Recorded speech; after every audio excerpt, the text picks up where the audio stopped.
WWE's WrestleMania plans have changed as we hear from many sources backstage saying the main event of WrestleMania has shifted. Plus, Triple H makes his first big signing of 2025, and we're going to break it all down for you guys coming up on this episode of Wrestle Digest. But before we get into it, we got to say that 91% of you guys watching this video right now aren't subscribed to the channel. So if you're not subscribed, you want to stay up on the latest wrestling news heading on the road to WrestleMania, make sure you're down below and hit that subscribe button. But Darius, we got a lot to talk about today, and the first is Ricky Starks. I mean, we weren't really expecting this. We put up a video yesterday, I said it would be cool to see him in NXT, not knowing that night he would debut in NXT, and I loved seeing this last night. Obviously, WWE just saying the game just changed. We see him coming out in the crowd, and the crowd chanting his name, and if we go on, he says the hottest free agent has joined the hottest brand,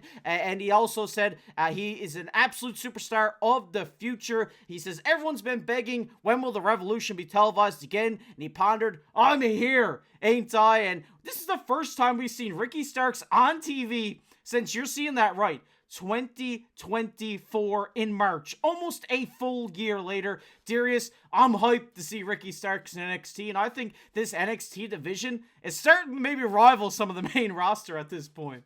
I didn't realize he hadn't been on TV in almost a calendar year at this point. I feel like, he'd been doing his thing in AEW, but no, he has not been on TV. And Ricky Starks is officially in WWE. He's all WWE, or is he? We don't know his name yet. That's one thing I thought was interesting through the whole thing with NXT yesterday, that he did make his debut. There's no mention of his name or what his name could be. So it's going to be interesting to see what happens with that. I would imagine maybe they have a playoff of that name, or maybe they name him completely different, something completely different.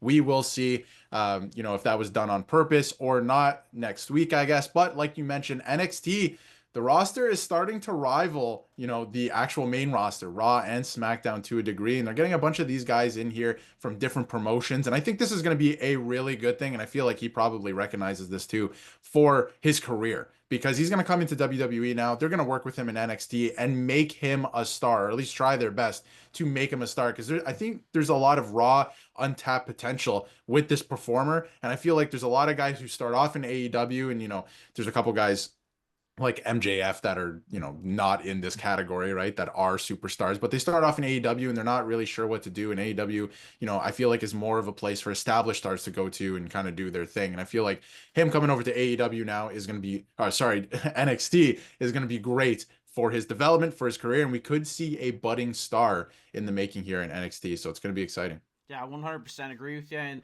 back to the name thing, I really do think we didn't see them call him by his name. The announcers didn't call him by his name. Only the crowd chanted his name last night. So we did see recently Delta, who came to NXT, be changed to Zarya. So names have been changed, and obviously people know who they are. I mean, we see an Edge go and join AEW as Cope. Obviously everybody knows who Ricky Starks is and the talent he is. So changing the name is only going to be fresh for WWE fans and give him a fresh start in a new company if that does happen. And like you said, Ricky Starks is a great talent, and there's a lot of big things on the horizon for him. And I think his run with the NXT title he's going to have, whenever that is going to be amazing. In AEW, we've seen him as a tag team champion. We've seen him as FTW champion, but we never really got to see him with one of those big main titles on AEW. And he has the potential to do this, especially on NXT, where it's a lot of growing talent. He's definitely going to help those guys out, and they're going to help him out as well. And like you said, he's going to be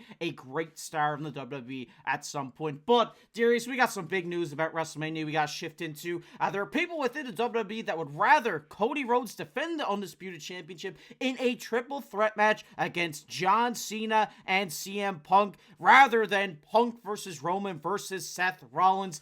Darius, this is some big news. I wasn't expecting to see this today. After the Royal Rumble, we all said, okay, it's going to be Punk, Rollins, and Seth, and it's going to be like kind of the end of the Shield. But it kind of seems right now, especially with the Elimination Chamber with John and CM Punk both in it, they could definitely set something up here to switch the plans like we did at last year's WrestleMania to now where it's Cody, John, and CM Punk at WrestleMania.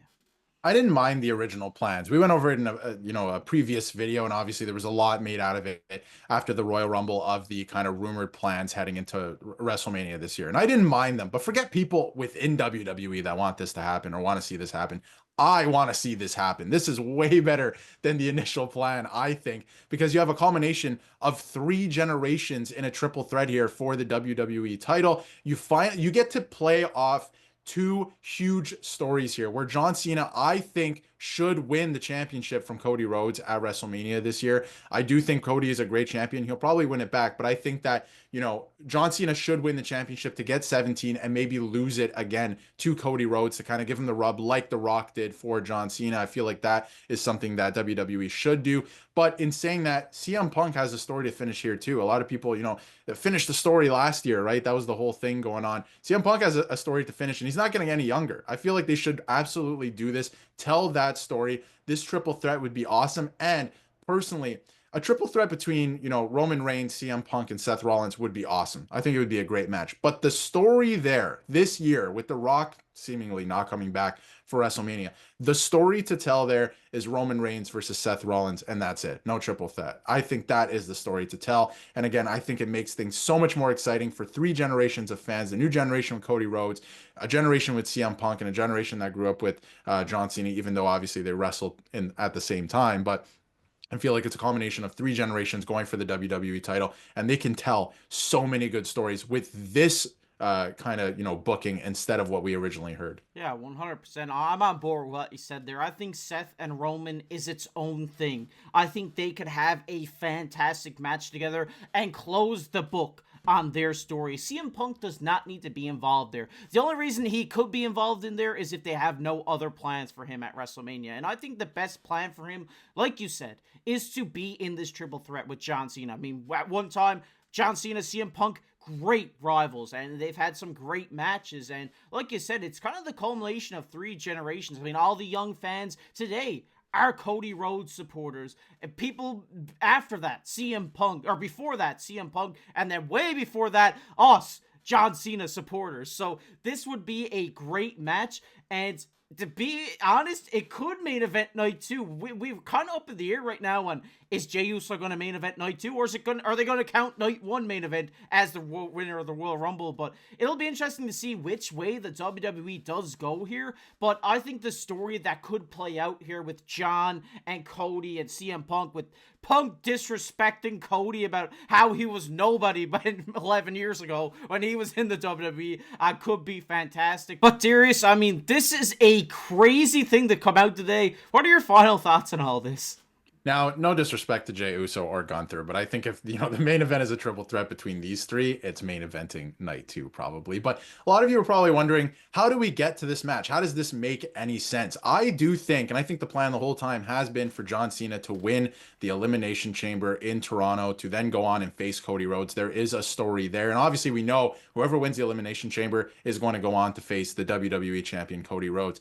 Now, where does that leave CM Punk? He is still owed a favor from Paul Heyman. So I wonder how that plays into this storyline too. That's kind of, I don't think CM Punk wins. I think that he's going to play the favor game a little bit. So I think that it could get very interesting heading into WrestleMania. Yeah, definitely. Maybe the favor is him against John or something like this. Then if he wins, it's a triple threat at WrestleMania or something like that. It could be very interesting. There's a lot of ways that they could go with this, and I'm really excited to see where it is going to go. But we want to hear your guys' thoughts down below, because Triple H is cooking right now with everything happening around the WWE. This triple threat is going to be next level, and we hope that this does happen. I'd rather see this than a one-on-one with John and Cody. I'm definitely going to go out there and say that. But we want to hear your guys' thoughts. Let us know, do you want the singles match between Cody and John? Do you want the triple threat we just talked about, or would you rather the old plan with Punk and Roman and Seth? Let us know down below in the comment section. We'd love to hear from you guys. If you enjoyed this one, leave a like on the video, subscribe to the channel. We're trying to hit 3,000 before Elimination Chamber, so if you want to stay up with the latest WWE news, make sure to hit that subscribe button. But as always, I've been your host, Casey, alongside my co-host, Darius. We'll catch you in the next one.